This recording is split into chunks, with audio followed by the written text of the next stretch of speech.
Good afternoon, everyone, and a very warm welcome to all. I'm Kim Canning, Vice President of University Partnerships here at Kaplan, and it's a real pleasure to be your moderator for what I know will be an inspiring discussion today. We've gathered to talk about something truly transformative, the Prepare for Illinois Future program. This initiative, powered by Kaplan's All Access license, is already reshaping the landscape of student preparedness and success across Illinois. To really bring this story to life, what it means for students, institutions, and Illinois as a whole, I'm so delighted to introduce the fantastic leaders joining me today. These are the people making it happen on the ground. We have Dr. Nashawn Mosley Milford, who serves as the Dean of Student Success at Chicago State University. It's wonderful to welcome David Sanders, President of Malcolm X College. From the University of Illinois Springfield, we have Jorge Villegas, who is the Associate Dean of the College of Business and Management, as well as a professor of marketing. And then giving us that crucial statewide view is Eric Zarnikow, the Executive Director of the Illinois Student Assistance Commission. And last, but no means certainly the least, it's a pleasure to have Brittany Wolper, Kaplan's own director of the All Access license, who has been instrumental in supporting Illinois schools as they implement this program. So our hope for this session is to explore the journey of this initiative, its origins, the exciting early impact we're observing, and its promise for the future of how we support students. We really do want this to feel like a collaborative discussion. So please, as questions come to mind, questions, thoughts, share them with us using the Q&A feature. We're eager to hear from you. So let's get started. So to really set the stage for our conversation, and so our audience can get to know each of you and the vibrant student communities you represent, could we start by having you each paint a picture of your institution, perhaps share what makes your school distinctive and what makes your student body, what your student body is like on a day-to-day basis. So President Sanders, could we start with you? Sure, and thank you, Kim. I appreciate being here. Malcolm X College serves as the largest community college in the city of Chicago and is also the center of excellence in healthcare. Each of our colleges have a career track that they are focused on, and ours is healthcare. We also have a diverse student population that's approximately 15,000 and growing. And we also serve as one of the 7 city colleges of Chicago, which is recognized as one of the engines of the socioeconomic uplift of the communities of Chicago. And we're excited about that. Our students come from every ward in the city, have various backgrounds and experiences, and we service all of them. Amazing. Jorge, do you want to go next? Sure. Thanks so much for having me presenting on behalf of UI Springfield. We're the smallest university of the 3 campuses or universities that are part of the system of U of I. We have around 4,700 students, and we're different because 50% of our students are graduate students, usually 20, 30. Ours is 50, and around 42.5 are enrolled in online programs. So as you can see, we are quite different from traditional universities. That makes our population a bit older. For example, our average age of undergrad students is 26 years old, which compared to other universities is more in the lower 20s. So some of the important points, we have 981 Pell Grant recipients. So we have a good number of students that receive aid, as well as 72% of our full-time undergraduates receive financial aid. So as you can see, we serve all populations in Illinois. Perfect. Good afternoon, everybody, and thank you for being here, and thank you for the opportunity to share a little bit about Chicago State University. We are the oldest public 4-year institution in Chicago, in the state of Illinois, and we are also the only four-year public, predominantly Black institution here in the state of Illinois. So we pride ourselves on that. We are located right here on the south side of Chicago, where we proudly serve a strong 90% of our students that are either first generation or low income. 90% that are students of color, and 70% are either Pell eligible or first generation. We are actually among the top 4% of institutions in the country for economic mobility. So when students graduate with a degree from Chicago State University, it's not just a degree, it changes the trajectory of their lives and their families' lives. We're right here again on the south side of Chicago, so we have a large demographic of students that range from traditional college age students all the way through adults that decide they wanted to return to complete their degree. In fact, very similar to UIS, our average student age is 29. So our students are navigating a lot of different challenges, including taking care of families, parents, working, full-time, part-time enrollment, transfer degrees, all of the things trying to persist toward their degree completion. We offer a large array of wraparound supports to try to help our students navigate some of those challenges that they're up against as they're trying to complete their degree. That's a great overview. Thank you. One of the things I love about doing these webinars is finding out those kinds of details on how we support students. Now I want to move on to kind of student success. So student success is this term we hear a lot of, but obviously it can mean different things to different people. I'd really love to hear from each of your unique vantage points. How do you personally define what true student success looks like? And then kind of building on that definition, what are the core priorities your institution is really championing, obviously beyond the Prepare for Illinois Future program to help your students reach that success? Nashan, as the Dean of Student Success at Chicago State, I'm sure this is something that you think about all day, every day. So do you want to kick us off? Sure. So at Chicago State, we define student success holistically. I believe institutions have been doing the work of student success for years, right? But we're finally putting it under a hub. And so understanding that it's complete wraparound support for our students.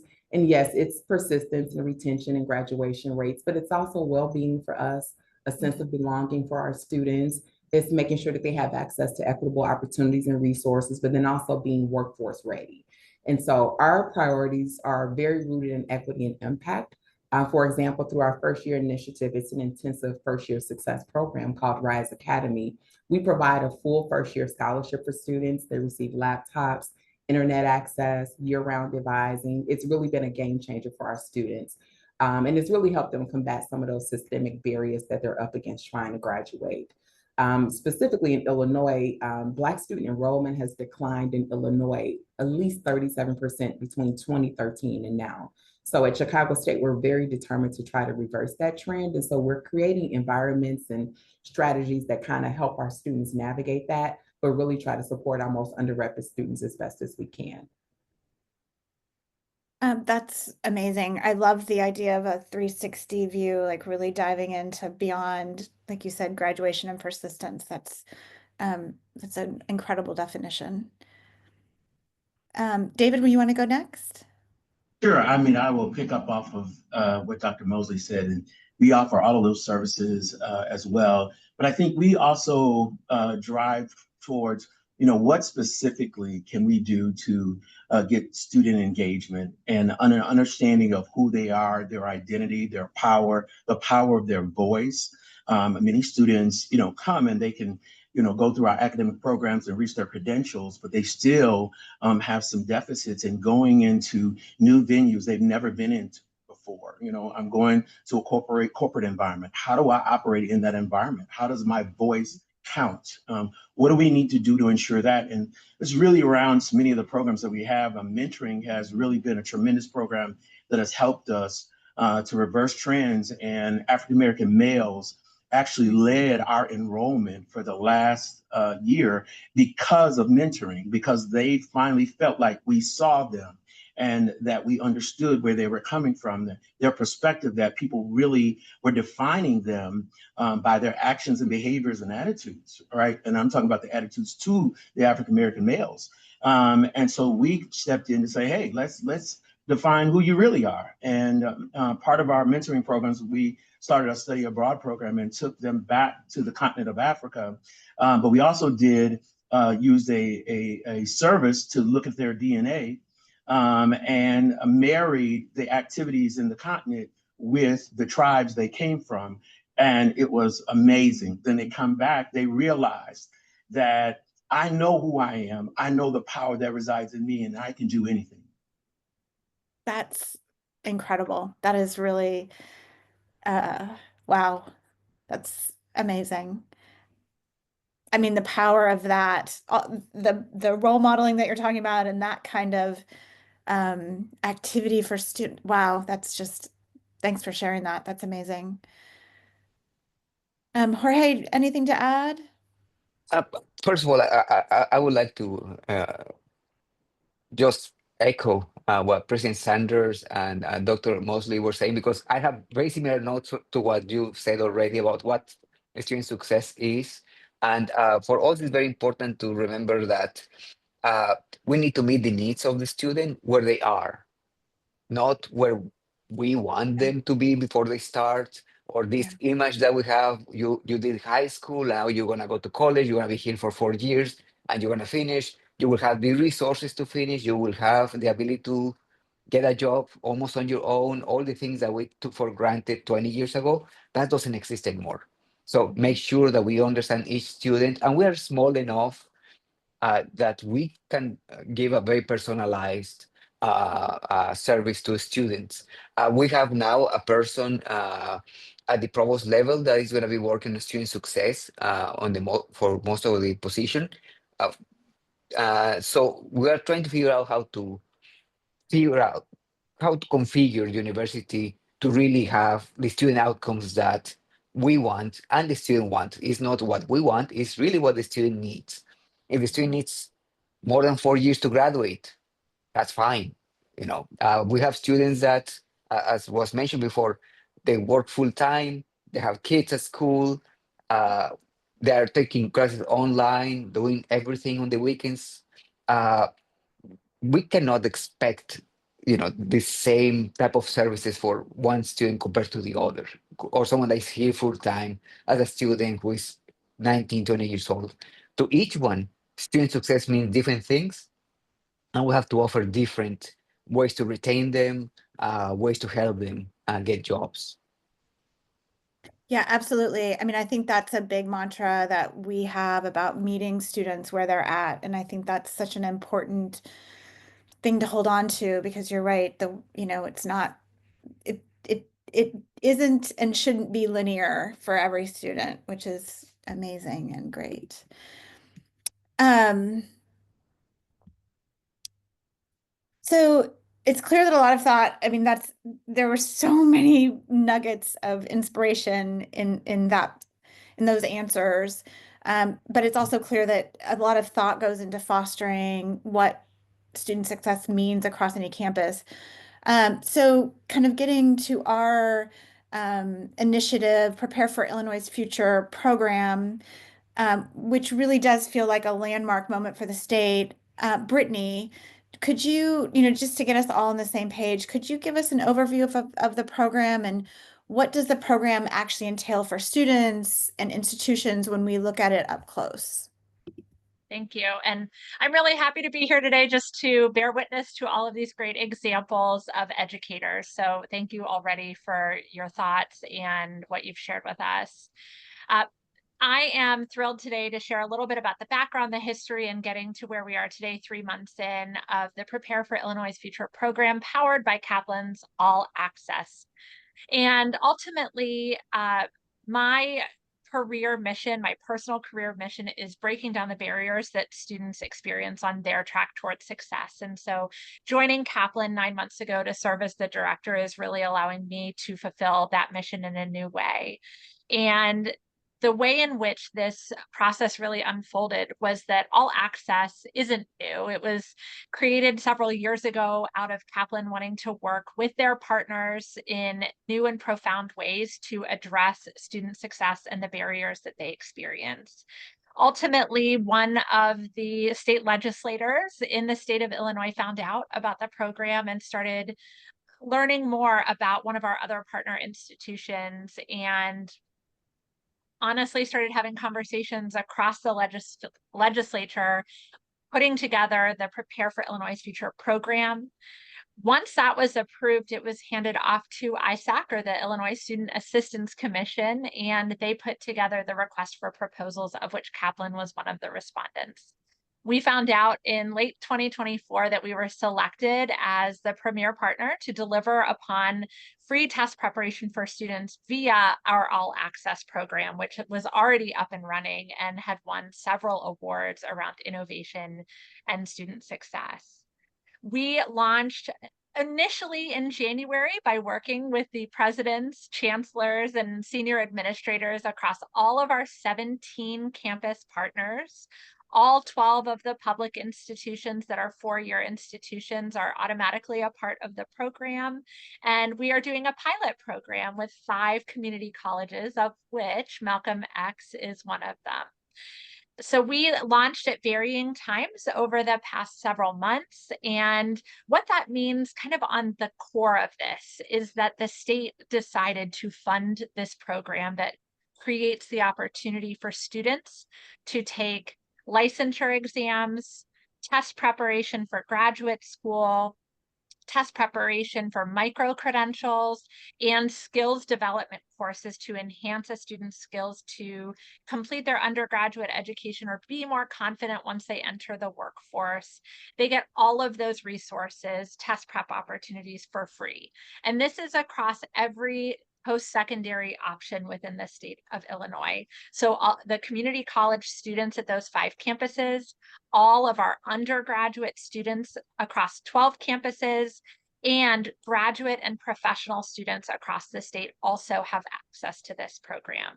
So it is really all enrolled students, 200,000 plus students that now get these resources free to them. It's really game changing, and I'm excited later on to share with you what those first few months have looked like in terms of the student response. But that gives you an idea of the breadth and depth of this program, how big it is. And, one more thing I want to mention is that this is the first time that test preparation has been offered in this way. Illinois is changing the game in how we give students access to what they need to be successful when they enter the workforce. And that's why we're here today, because we are so proud of how this has come about, and then ultimately the breadth of students that this is serving and supporting, post-secondary all the way through graduate and professional school students. Great, Brittany. That definitely gives us a good understanding of what the program looks like. Eric, I would like to circle back to you. So wearing your hat for ISAC, so the Illinois Student Assistance Commission, when the state decides to fund and champion an initiative of this magnitude, from your perspective, what ultimately does student success look like as a result of this specific Prepare for Illinois Future program? Sure, and good afternoon, everybody. I'm going to talk a little broadly about what ISAC does and then focus back to this specific program. But we're actually a state agency, so we're not a university. And in Illinois, there's 4 education agencies: the State Board of Education, that's K-12 education, the Illinois Board of Higher Education, the Illinois Community College Board, and ISAC. You might guess from our name, Student Assistance Commission, our focus really is on students. So we're the state's college access and outreach agency, as well as the state's financial aid agency when you look at paying for college. I often talk about us serving at the intersection of money and knowledge. So when you think about what do you need to be able to go to college, you need to understand how do you apply, how do you pick a school, what is that process like, and then you need the money to be able to actually go. As far as kind of frame of reference, we have roughly 20 different grant scholarship type programs, loan repayment programs, workforce programs. We have a big college access and outreach effort where we have people all over the state that can help students and families navigate the path to college. We have about 250 employees, a little over $800 million budget. And kind of our largest program is the Monetary Award Program that is a need-based aid program. We get over $700 million from the state for that program. We serve low-income students. The vast majority would also be Pell eligible, with a maximum award for the lowest income students of a little over $8,000 a year. So that's kind of our fit. And when you think about college, student success, a lot of it starts at the beginning. How do you help advise students on where they should go? Is college right for them? What is the right college? And then that money part of it, we can help them complete the free application for federal student aid. And once again, we help everybody across the state. So with this program, the legislature was very excited about rolling this program out. The higher education committee, the chair of the committee is the legislator who was very excited about this. His daughter had access to the program at another school, and he thought this would be great to roll out for the state. So we did get money from the General Assembly for this program. And as Brittany mentioned, we did a procurement process. The gears of state government don't always run fast, so that it was a significantly long process. But we were able to enter into an agreement with Kaplan late in December. And as Brittany mentioned, really beginning in January, they began to roll the program out. I would say one of the things that government is not always good at is rolling things out quickly, and they're not always good at getting the word out. I think sometimes they think whether it's federal or state government, we appropriate money for it, we talk about it, and therefore everybody knows about it. But the truth is, not everybody knows about it. You actually have to have boots on the ground to help get the word out, to help people understand what that opportunity is. So we partnered with Kaplan in helping get this rolled out at the 12 public universities, the 5 pilot community colleges. I would say it got an excellent reception. Sometimes people have a lot on their plate. Here's another state program. We don't really have time for this. We got other stuff we need to be working on. This was really embraced by the schools because they saw the opportunity for their students. And I got a lot of very positive feedback from university presidents. This is great. This is something we would love for our students to have. We can't afford it as a school, and most of our students can't afford it. Many of our schools serve a lot of low-income students or even middle-income students. Being able to afford test preparation for a licensure exam or to go to medical school or law school or graduate school is something at the end of, finishing up a 4-year degree or even coming out of a community college with a 2-year degree, they just can't afford to do. So they were very appreciative of the state supporting this. And one last thing I would mention is we have a number of workforce programs where we offer a grant, but then the student, once they graduate, have a work requirement. So they need to work in nursing, or they need to be a teacher, or they need to work in a certain type of school. And generally they have to work a year for each year they get, the grant. Obviously, a key step in getting employed is to pass licensure exams. So sometimes you see people come out and they have difficulty passing the licensure exam. So we think this is something that is great for workforce programs. And our workforce programs, by the way, it's a grant, but it becomes a loan if you don't fulfill the work requirement. So we see this program really fitting in with helping people get licensed, be able to then get a job to meet that work requirement so their grant doesn't become a loan.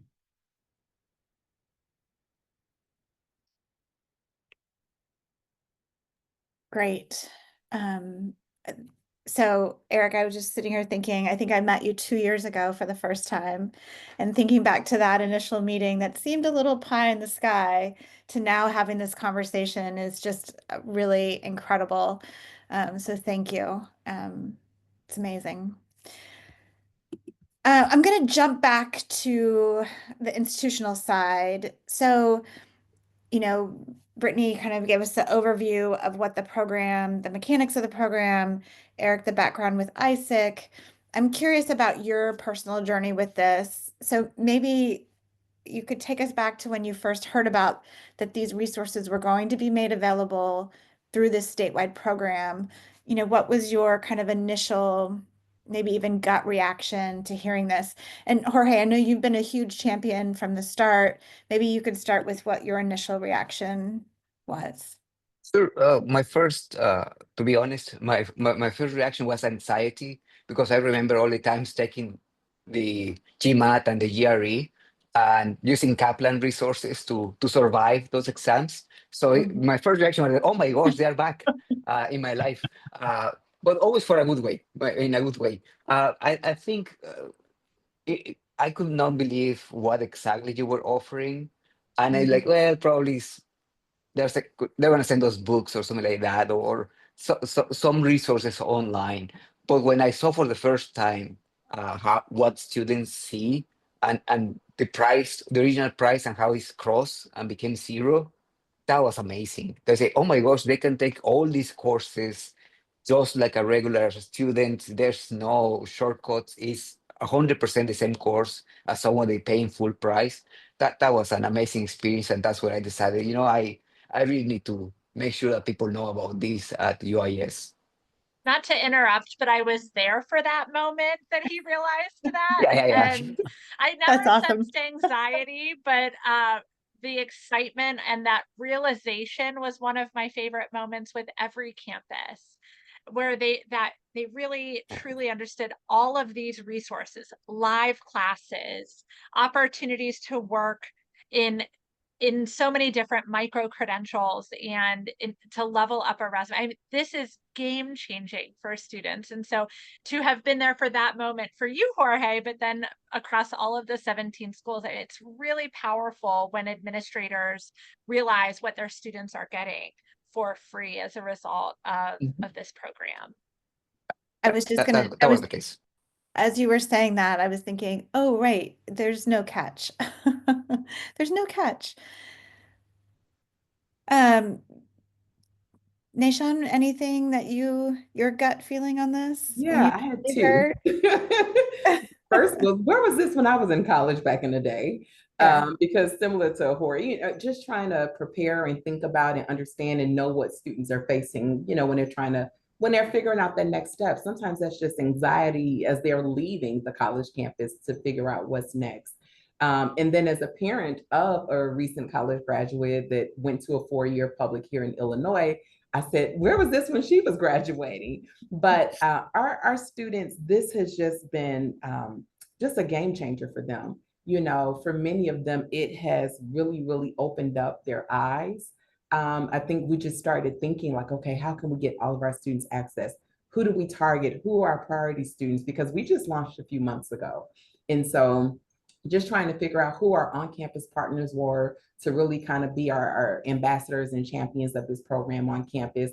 We immediately, I think I was in a room full of, it's our provost council. So it was a room full of deans and chairs and other, directors. And we were just really trying to figure out how can we put our hands together and really, really make sure that our students not only have the access, but take advantage of the access. Because sometimes that's a challenge too, getting students to understand the value in this. And so, it was just a game changer immediately for us. And it was really a no-brainer that we wanted to be a part of this. Amazing. So just as you were saying about, well, removing the obstacles, right? But also, I think this ties back a little bit, David, to what you were talking about in terms of modeling information, knowledge, understanding that this is a component of what students can use to be even more successful. And when it's not readily available for students, they sometimes don't know that this is what they need, and they need to take advantage of it to be successful. So I love that kind of visual or description of that. Um, Anything else to add, David? Sure. This really fit in with what we were trying to do because, what we found is many of our students were dropping out because their life circumstances were hitting them before they could get to the degree. So one of the things that we had started already were certificate programs, and that was explosive growth for us. Because it was addressing the student need prior to a life event occurring, so they could get the credential, and then if they need to leave, they could get back in the workforce, and then they could come back. This opens that door all the way. I mean, it gives us tremendous opportunities to give them a pathway to get to a credential, right? But the other thing is that we found that experiential learning and test prep were absolutely essential to student success. Without that, you're not preparing the student for that licensure exam. And that to us was the litmus test on success. It wasn't them that they passed the course or they, went through the program. It's the fact that they could go to, the state licensure and pass that test. This gives them the opportunity to do that and at no cost. It's amazing. So that's exactly what we want. And, what we do is we listen to our students. I think all of us do that. I would not doubt that all of us do that, right? And we had to really look at what is it that they need. And so we've been working on this in 1,000 different ways, because removing the barriers, that's really, when you talk about equity, it's not a bad word. Everybody's trying to make it a bad word. It's not a bad word. What you're doing is removing the barriers. Every student has some barriers, and some of them, they're able to move themselves. Some of them, they can't move. They don't have the wherewithal. They don't have the ability. We got to move those barriers so that we can get them to success. And that's what this is all about, getting them to success. And it removes barriers so they can get to that success. Oh, Hey, Kim, if I could 100%. just add, at Yeah. ISAC, we're really we serve everybody, but we're really focused mostly on low-income students, first-generation students. And I think, Dr. Sanders, the references to the barriers, and I always think about low-income students, how many barriers they have along the way and how easy it is to get knocked out. And then they have a big barrier at the end. They've gone all the way through, they've graduated, and now they have to pass a licensure exam. Or if they want to go to graduate school, there's some sort of exam, to be able to get into graduate school, medical school, law school, whatever it might be. And I think being able to provide these resources to students with no cost, and they don't have to go and ask for a waiver. Like, I'm a low-income student, please give me a waiver. This is available to every student on these campuses. The money won't run out for it. It's really super important. And when the program was launched, I sent a letter to each of the public university presidents and the 5 community college presidents, just introducing the program, what it was. It was state funded. They're going to be contacted by Kaplan, who's best in their organization to work with Kaplan on rolling it out. And shortly after I sent the letter, I happened to be on Chicago State's campus for an Illinois Board of Higher Education board meeting, met with a number of the presidents. We did it on a campus tour. I had a number of people come up to me who are administrators or professors and just talk about how it's wonderful for the students at Chicago State.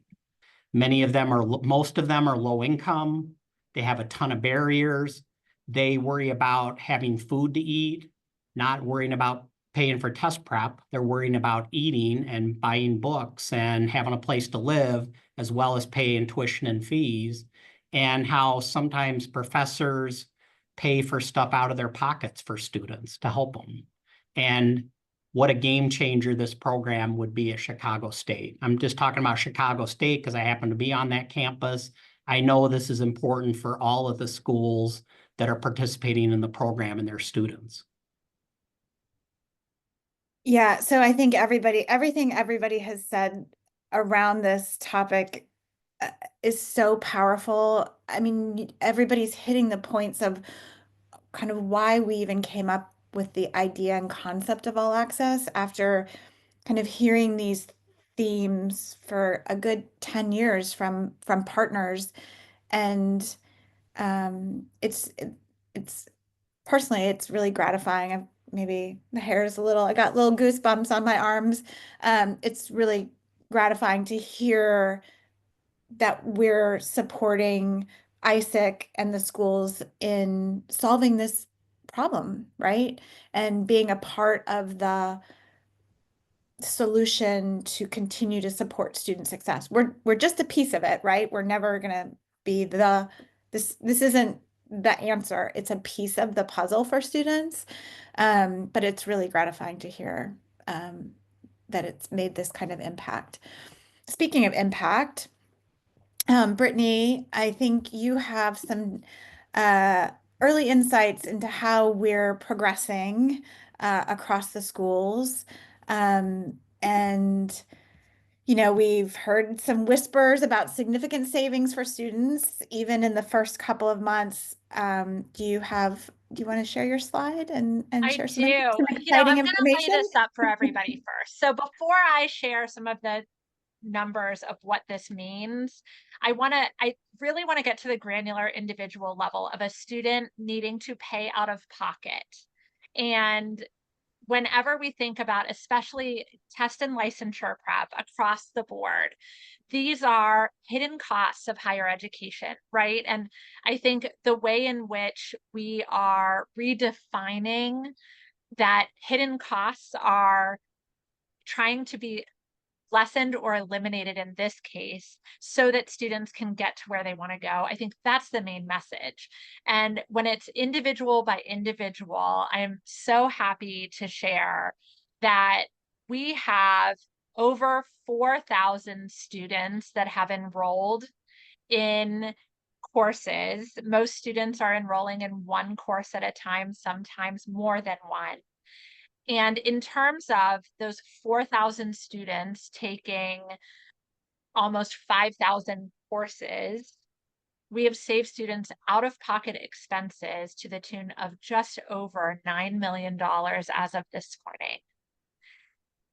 $9 million of students trying to figure out, as we are cobbling together how they're going to afford to prepare for the LSAT, the MCAT, the NCLEX.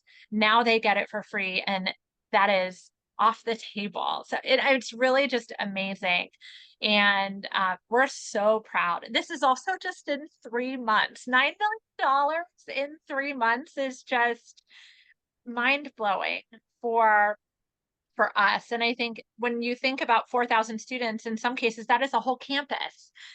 And so that also is just astounding. And I think it really is, I know that we're going to get to it, but one of the questions that's come up in the chat is around how do we get this out to students in terms of what we're doing to work with the administration, staff, and faculty to promote it. And so I would love to chat about that too. But I was very excited, like on pins and needles, as Kim would say, getting ready to share this, because this is just, it shows that the need is there, because in 3 months we've saved $9 million. Who knows what the first year will end up looking like? Yeah, absolutely. I mean, I think we expected to have the success, but to see it with that supporting data is incredible. And I'm just going to leave it at that. It's incredible. So kind of going back to what Brittany was saying in terms of individual students. So let's bring it back to the students. We've talked about the excitement that you all had and some administration has had. What have you been hearing on campus from students? Are you starting to hear stories, getting feedback about the tangible difference this is making kind of on their academic path and their future aspirations? Are you starting to hear those stories from students?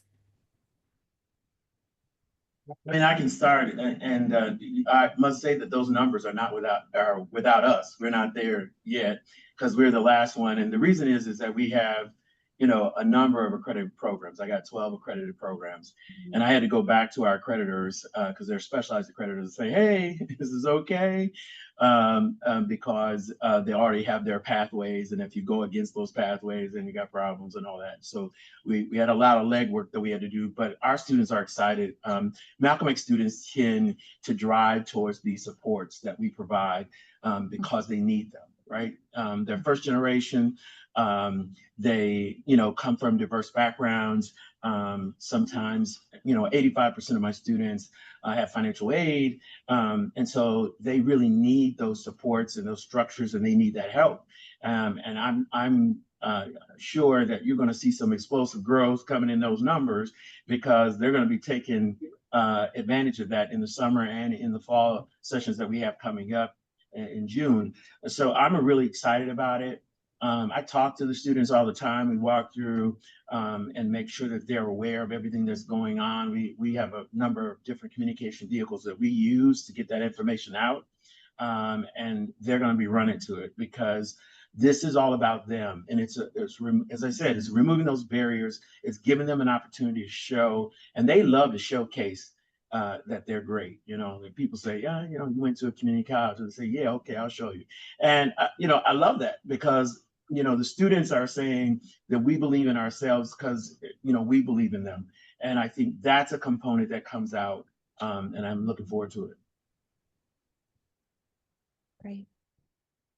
I'll pick up. I think for us too, our students are incredibly grateful. They're incredibly motivated now. I think in a political climate where there's this damper and this shadow that's being cast over higher education right now, it's making our students re-believe in the value of a higher education degree, and not only believe in the value, but know that there are people and there are supports and resources out there that will help them get to that next level. Specifically, I was talking to a student that's really interested in going to law school, and knowing now that she can practice for the LSAT, she can take that class to really, really prepare and really make law school a reality for herself, or, students that are aspiring nurses that, are taking the NCLEX or want to take the NCLEX. So it's really, really been a game changer for us. It really has removed some of those barriers we've been talking about. But again, it's also just reinforced that higher education or having a degree can lead to better employment outcomes. And especially when you have supportive resources in place, despite, what society is saying about higher education right now. And so again, you have college students that have graduated and they struggle through that first post-grad year of trying to find a job or trying to get in grad school, and they have those barriers that limits their ability to be able to do either or. Knowing that these resources are at our students' fingertips, and knowing that, we just got to nudge them and put it before them for them to take advantage of it is incredible. Just thinking about those numbers, for us with Chicago State, we have over 45 students that have enrolled in 69 different courses. And so that's huge for us. That's saving our students over $80,000 collectively, right? Imagine a rent payment, or imagine having to pay tuition for a semester. That really is saving our students a ton of money. And so our students are incredibly grateful, and they are motivated to take advantage of these resources. Yeah, in our case, by the way, one of our student workers, the one, her office was right outside mine. She was taking a course, and I was like, "Oh, what are you doing?" And she was doing one of the courses. So that was very interesting. That I never thought we'd hear about it. It just happened. So I found that very interesting. And I think besides the tests, preps, I think our students really like the idea of certifications, of getting all these degrees. For example, the one in project management is huge among our students. And I think it's because our students are realizing that getting the first job is not going to be that easy. This year in particular, this year is going to be a difficult market for many of our students. So the fact that they can learn a bit more before they graduate, or 1 year before they graduate, that will give them a leg up compared to other students that are out there in the marketplace. And if you go to LinkedIn and look at UIS, you can see students taking, I just finished this certificate, or I'm doing this other certificate. So they're writing about it. So you can see that they're using it to leverage their opportunities whenever they're about to go to the workforce. That's one of the things I was just thinking of too, Jorge, is one of my favorite courses that's a part of this program is our Confident New Hire course. Mm-hmm. And for all graduating students, that course is for students who are entering the workforce right now. And it really helps a student transition from this identity of being a student. And as all of these identities have played out and how we're supporting students at barriers and student success, they've worn this identity of being a student for 2, 3, 4 years or more. And now they have to transition and become and elevate into this new identity, which is a professional. And I heard the term first generation corporate recently, and that's really stuck with me, because now we are supporting our first generation students to become successful professionals. And this course for every graduating student, I really think can be empowering and supportive as they're going through. So when a student graduates and enrolls in that course, they get 12 months of access. And it's all about how to time manage and organize and work within the confines of remote work, if that applies, how to work on a team, how to work with your manager. And it really starts embedding those skills of that transition becoming a reality, but having the backing of yet another course to support them. So I was just going to add, I think an important theme from everybody is how do we support, Nation, obviously the impression of higher ed right now, to your point, higher ed is amazing. Learning, those are also important things, but how do we help students kind of connect the dots on going down their next path? And I really love that kind of the theme around everybody's response was that, like, these are resources that help universities help students take what they've learned, how they've learned, with some additional support, transition them down the path that, meeting them where they're at and then helping them move down that path. I think that's the conversation going on around the country. So it's amazing. I'm gonna get to, we've got 13 minutes left. We're having such a great conversation. I'm thrilled. There are a couple more points that I would love to get to, questions to talk through. I think Brittany had a question around this. Obviously implementing something as comprehensive of this is not just a copy paste situation. It takes, some real strategy. For other leaders listening who might be considering, similar large scale initiatives, could you all share some wisdom on how you've approached getting key departments and stakeholders on campus aligned and enthusiastic? I'm imagining there's probably some cat herding going on, but what's your kind of philosophy or practical approach to building this type of collaboration on campus? And I don't know, Nation, if you want to take the first pass at this. I'm sure there's other, you've worked on probably many, many student success initiatives on your campus, and we'd love to hear your perspective. Sure. So I think for us, well, the first thing, when we first were introduced, I mentioned that it was department chairs, it was deans. And so it was all of these department leaders that learned about it in real time together. And so our initial reactions were very similar to one another. But when you start with, for me individually, working and having these individual conversations, and I'm hearing and talking to students all the time. So sharing the student story, around how something like this can impact the different department or impact the student's outcome, but being also intentional about who we're meeting with. So faculty members, members of our athletics team, advising, career services, our marketing department, and really just kind of framing the program from the lens of an equity agenda, if you will. And so really just kind of collaborating and working together. While it's still a work in progress, it has come naturally because all of us want the same things for our students.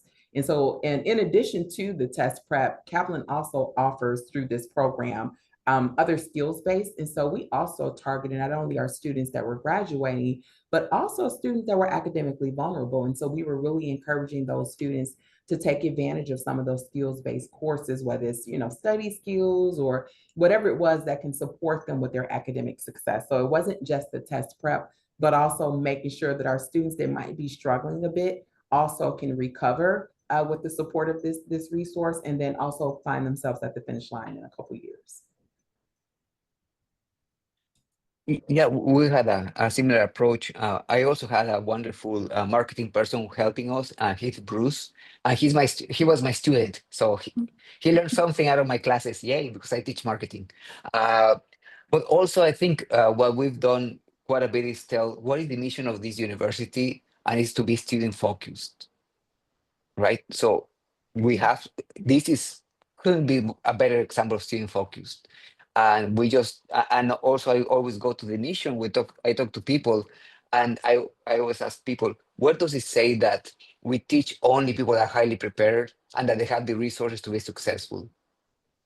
If it's not in our mission, then we need to make sure that everybody is on the same page, that everybody has the same ability to graduate on time, the same ability to find a job or to go to grad school, law school, medical school, whatever it is. Uh, so that helps to bring the idea that if our mission is to be driven by students, regardless of their ability of to pay, their abilities, whatever it is, we should be able to offer this and make sure that everybody knows about it. I'd say we have similar ways of communicating this, but we brought Kaplan into our college-wide and had them address all of our stakeholders. And then we began to drive it down into our separate spheres. So we have an academic council, and we brought it to them, brought it to student services. You have to talk to people 2 and 3 and 4 different times to get this acculturated. And that's what we wanted. We wanted it to be acculturated, right? And then we went through our student groups. So our SGA, which is our Student Government Association, our PTK, which is our Phi Theta Kappa, that's our honor students. We brought it through all of them in our student activities to make sure that at every level of the institution, they would be able to see this, touch it, know that it's there, and I can get to it. And then, we're making sure that we had early adopters in each of those spheres, because people need you to explain it to them, because I get it, but what is that all about, is somebody else is going to say. And there needs to be somebody there to say, hey, this is a good thing, you need to do that. Sometimes they hear that from me and they won't say, that's a good thing, but if they hear it from another student, then they'll say, yeah, this is a great thing, go ahead and do it. And so you need to get that going in every aspect, and that's how you make sure that it's successful in and penetrating all the groups. Eric, from a statewide perspective, anything that you would prioritize or Sure. So I frequently say, the best public policy in the world is useless unless you can operationalize it. So the operational part was super important. So at ISAC, we had a small team here who was focused on this rollout, working with Kaplan and coordinating with Kaplan. I think that was really critical. Kim mentioned that she was super confident that this would be a huge success. I have to say I was not as confident. No aspersions on Kaplan, but the state invested a lot of money in this, and I was nervous, like, would we see the return? Because our legislators have expectations of helping students and having that return. So I think the coordination with Kaplan and helping provide introductions on the campuses, so that when you went on to campus, they already knew who you were and what this was all about, I think was a really important part. And my team reports you guys have been great to work with. So congratulations, you did an excellent job rolling it out. And we've really seen it in the results. So as Brittany mentioned, there's over 7,000 student accounts that have been set up, over 4,000 courses taken, $9 million. It's been huge, and we're really only partway through the first year. So I was very pleased that there was a great plan in place to roll this out, and then it was executed effectively. Well, I think that also sorry, Kim, just okay. Speaking to the partners that we got the opportunity to work with, I felt like I was a colleague of all of you on your campuses. And I think the strategy that was one of the questions that came up, is how do we navigate working across 17 different systems, and how did we make it work? And it's really just building relationships across each and every campus, and not just one office, one person, but across campus. And I think that's been a real key to the success of this. Each university, each college views this as a part of their student success strategies. And as a result, everyone on a college campus is focused on student success in the classroom, out of the classroom, in every corner of campus. And that's where we're trying to be too, is building relationships across administration, staff, faculty, those who are working with students in and out of the classroom. And so I think, Eric, speaking to kind of how do you operationalize it, it's really about how do you think about the structure of a university and really operate within that structure in a way that is relationship building and being a partner to each office, each campus, and supporting them. And so I feel like I work at all of your campuses now, and would feel very comfortable walking in and navigating and feeling like I know people across each campus. It's really just been an honor and a privilege to align with so many steadfast and positive professionals as we unroll the program. So I'll just say two things. One, Eric, to get to a full glass of water, you have to have somebody who sees it with the glass half full, and then another person with the glass half empty. So I'm glad that our glass is now full. So yay us. Also, I think, kind of underlying what Brittany is saying, to us, to Kaplan, the relationships result in communications and understanding what needs to happen on specific campuses, right? And so, David mentioned we're on the precipice of rolling it out to Malcolm X because they needed a little bit more time and a little bit more space to execute their plan. That looked different from other campuses. And so, I really hold the relationships that we have with universities and with our partners. I hold those very closely, dearly, because I think the way to be a partner is to listen and understand. And that's how we can have the success, the type of success that we're having right now. Okay, 3 minutes left. I have one last question that I'd love to get everybody's kind of thoughts on, again, just to give everybody a little bit of space to talk about what their campuses are looking like. So I know we talked about, specifically career readiness. Obviously, the all access license, is giving everybody a huge boost in making students kind of work ready. But just wondering, are there other innovative or foundational programs that you're doing at your institutions to really embed career readiness deep into the student experience? Like we said, this is a constant conversation nationally. So we'd just love to hear any additional thoughts you all have in terms of innovative work you're doing. And I think everybody has about 45 seconds. I'll jump in. So at Chicago State, I mentioned our first year initiative, Rise Academy. And so our students come in the summer before their first full term, and they take a 5-week gen ed course. Starting within that first 5 weeks, they're learning about career readiness. They're understanding, even if they don't have a resume, we're introducing them. And we carry that with them throughout their 4 years here. We also have programs like Wintrust, ComEd, Publicis, and so students engage in mentoring, internships, ultimate career opportunities, and these are paid internships. So it's career readiness at every turn for us at CSU.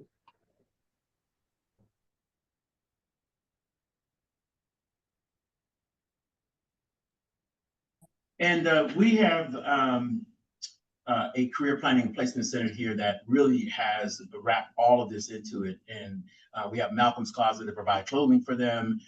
We have opportunities for them to do their photos. We have a photo booth that they can go in there and get those things done.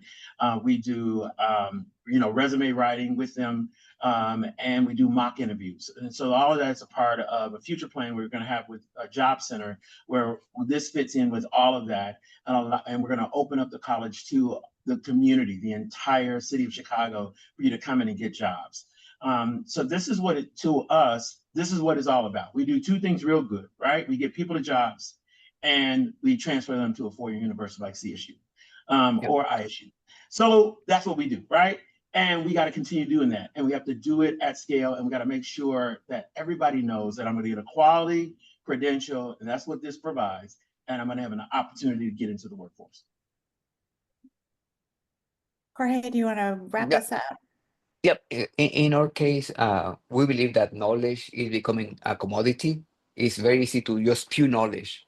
Really, our job is to make sure that they have experiential learning opportunities that make them understand better what kind of abilities they need to be successful in the workforce, how to be an entrepreneur by learning from companies and from other entrepreneurs, and pretty much see not only in the classroom but outside of the classroom how they can learn mostly by themselves because the world is changing so fast that what we teach you today or what we put in the catalog tomorrow, it will be different by the time that they come out. So make sure that they learn how to learn. Well, on that note, I wish we had another hour to learn more, but I just want to say really a heartfelt thank you to all of our panelists. This was one of the best conversations, I mean, we've had ever. It's been really great. And I want to thank all of our attendees for taking the time to listen in on our chat about Prepare for Illinois' Future. So thank you, everybody. Thank you.